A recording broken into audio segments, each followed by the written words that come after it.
আসসালামু আলাইকুম, সবাই কেমন আছেন? আলহামদুলিল্লাহ আমরা সবাই ভালো আছি। তো আজকে আপনাদের সঙ্গে আরেকটা আমার বিরিয়ানি রেসিপি নিয়ে হাজির হলাম। আমি আসলে এটা কখনো এরকম করে রান্না করিনি, আজকে ফার্স্ট করছি। তো সবার কাছে নাকি অনেক ভালো লাগছে, তো আপনাদের সঙ্গে আর না শেয়ার করে পারলাম না। যেহেতু সব কিছুই শেয়ার করি, তো এটা আর বাদ থাকবে কেন। তো চলুন আজকে বিরিয়ানিটা আমি কিভাবে রান্না করছি আপনাদের সঙ্গে শেয়ার করবো ইনশাল্লাহ। দেওয়ার জন্য এরকম বড় বড় 4টা পেঁয়াজ আমি আর কি তেলে ভেজে রাখবো। তো পেঁয়াজগুলো এখানে ভেজে নিচ্ছে, একদম বেরেস্তার মতো করে নিব আর কি পেঁয়াজটা। তো পেঁয়াজটা আমার ভাজা হয়ে গেছে, চুলাটা অফ করে দেবো।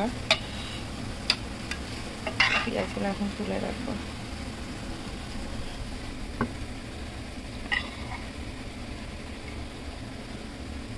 কতগুলা পেঁয়াজ, কতটুকু হয়ে গেছে একদম।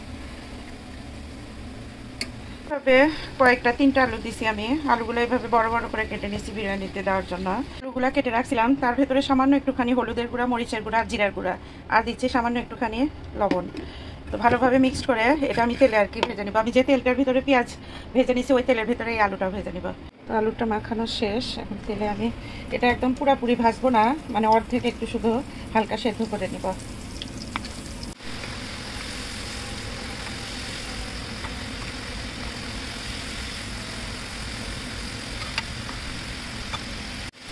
তো আলুগুলো এরকম খুব বেশি একদম না, হালকা এরকম আর কি, মানে প্রায় কী বলবো 5-6 মিনিটের মতো আর কি ভেজে নিছি। এখন আমি এগুলো উঠাই রাখবো।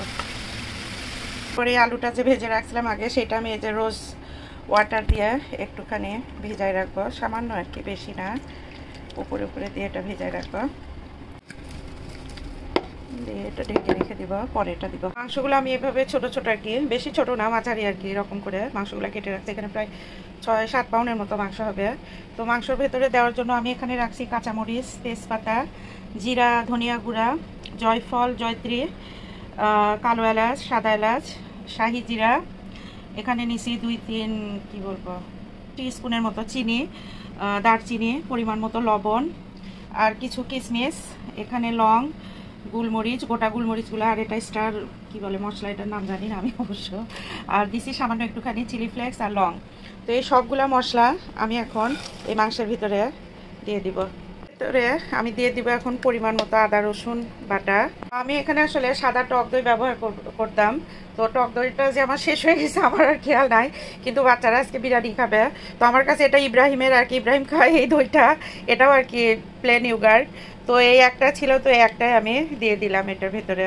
আর এবার দিয়ে দিব সামান্য একটুখানি টমেটো কেচাপ। দিয়ে দিব যে পেঁয়াজগুলো আর কি ভেজে রাখছিলাম, সবগুলা দিব না, একটুখানি রেখে দিব, পরে আবার দিব। বেশিরভাগই দিয়ে দিলাম, সামান্য একটুখানি আর কি রেখে দিলাম। সবগুলা মশলার সঙ্গে মাংসটা খুব ভালোভাবে মাখাবো।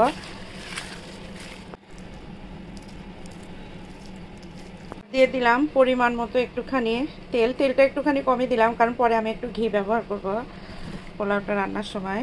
তো সবগুলো আবার ভালোভাবে মাখাবো। এটা কিন্তু খুবই ভালোভাবে আর কি মাংসটা মাখাইতে হবে, প্রায় 4-5 মিনিটের মতো আমি আর কি প্রায় ধরে এটা শুধু মাখাবো, কারণ মাংসের সঙ্গে মশলাগুলো খুব ভালোভাবে একদম লেগে যায়। এটা কেন জানি সাদা সাদা লাগতেছে, একটু সামান্য একটুখানি মরিচের গুঁড়া দিয়ে দিলাম। মাংসটা আর কি খুব ভালোভাবে মাখানো শেষ। আমি এখন এটার ভিতর 2 গ্লাসের মতো পানি দিয়ে দিব, দিয়ে চুলার উপরে উঠাই দিব। মাংসটা মাখানোর সময় যে আমি এই যে কেওড়া জলটা দিব, এটা আর আমার খেয়াল নাই। তো মাংসটা উঠানোর পরে দিয়ে দিলাম, আপনারা আর কি মনে থাকলে মাংসটা মাখানোর সময় দিয়ে দিবেন। তো মাংসটা আমি একদম সেদ্ধ হওয়া পর্যন্ত আর কি চুলার উপরে রাখছি। মাশাআল্লাহ মাংসের কালারটা যে কি সুন্দর লাগতেছে। তো মাংসটা আমার হয়ে গেছে একদম। চুলাটা একদম আস্তে করে এখন রেখে দিয়ে আমি চালটা এখন রেডি করবো। এখানে আমি গরম পানি উঠাই দিছি আগে থেকেই। যে পাতিলা আর কি বিরিয়ানিটা রান্না করব, সেই পাতিলা আমি এখন পরিমাণ মতো ঘি দিয়ে দিব। আমি আর এখানে কোনো তেল ব্যবহার করব না।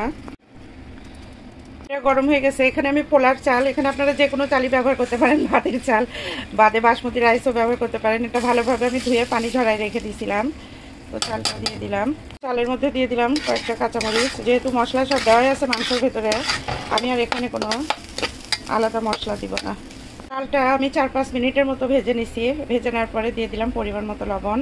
তো লবণটা দেওয়ার পরেও আমি এটা আরও প্রায় 5-6 মিনিটের মতো ভাজবো চালটা। তো চালটা একদম আমার ভাজা শেষ। আমি যে মাংসটা এখানে রান্না করে রাখছি, মাংস উঠানো কঠিন, মাংসটা এবার দিয়ে দিলাম চালের ভিতরে। গরম পানিটা করে রাখছিলাম সেটাও দিয়ে দিলাম।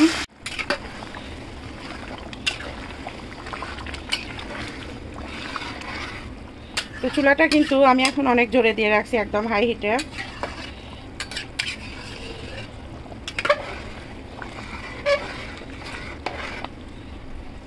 তো এখন আমি পরিমাণ মতো পানি দিয়ে ঢাকনা দিয়ে এখন ঢেকে দিব। তো 4-5 মিনিট পরে আসলাম আবার একটু নেড়ে দিতে, কারণ তারপরে নেড়ে না দিলে দেখা যায় নিচে একদম পোলাওটা লেগে যায়। তো একটুখানি নেড়ে দিয়ে আবার ঢাকনা দিয়ে ঢেকে দেবো। আর এই সময় কিন্তু চুলাটা আমি একটু মিডিয়াম আঁচে করে দেবো। এখন চুলাটা আমি এখন আস্তে করে দিছি, দিয়ে আরেকবার নেড়ে দিব রাইসটা আমি এভাবে আর কি উলট পালট করে দিলাম। আর এখন আমি যে আলুটা ভেজে রাখছিলাম সেই এগুলোর উপর দিয়ে একটা করে দিয়ে চুলাটা একদম আস্তে করে এখন রেখে দিব। তো এইভাবে আলুগুলো দিয়ে দিলাম, দিয়ে ঢেকে চুলাটা একদম অনেক আস্তে করে আর কি একদম মিডিয়াম লো হিটে দিয়ে রেখে দিব। চলে আসলাম 6-7 মিনিট পরে, এটা একটু উলট পালট করে দিব।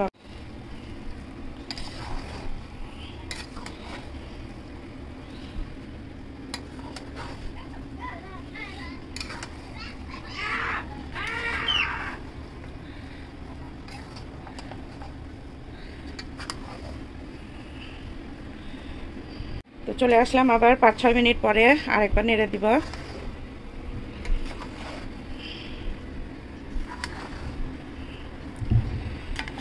চালগুলো এখন একদম সেদ্ধ হয়ে গেছে।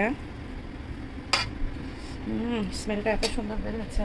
পেঁয়াজ ভাজাগুলো একটুখানি রাখছিলাম, সেগুলো এখন এটার উপর দিয়ে দিব। পেঁয়াজ ভাজাগুলো সব দিয়ে দিলাম, দিয়ে ঢেকে আর 2-3 মিনিটের মতো রাখবো, তারপর চুলাটা বন্ধ করে দিব। তো আপনাদের যদি ভালো লাগে অবশ্যই ট্রাই করতে পারেন। আমি আসলে কখনো এরকম করে করিনি বিরিয়ানিটা, তো আজকে ফার্স্ট করলাম। আমার জামাই খেয়ে তো ফিদা, বলতেছে মানে অনেক মজা হয়েছে। ও তো সহজে আর কি কোনো জিনিস ভালো বলে না, তো বলতেছে আজকেরটা মাশাআল্লাহ ভালোই হয়েছে। তো আপনারা যদি চান বানাতে পারেন, অবশ্যই খাইতে বাচ্চারাও খুব পছন্দ করছে। তো সবাই ভালো থাকবেন, সবাইকে আজকের মতো এখানে আল্লাহ হাফেজ।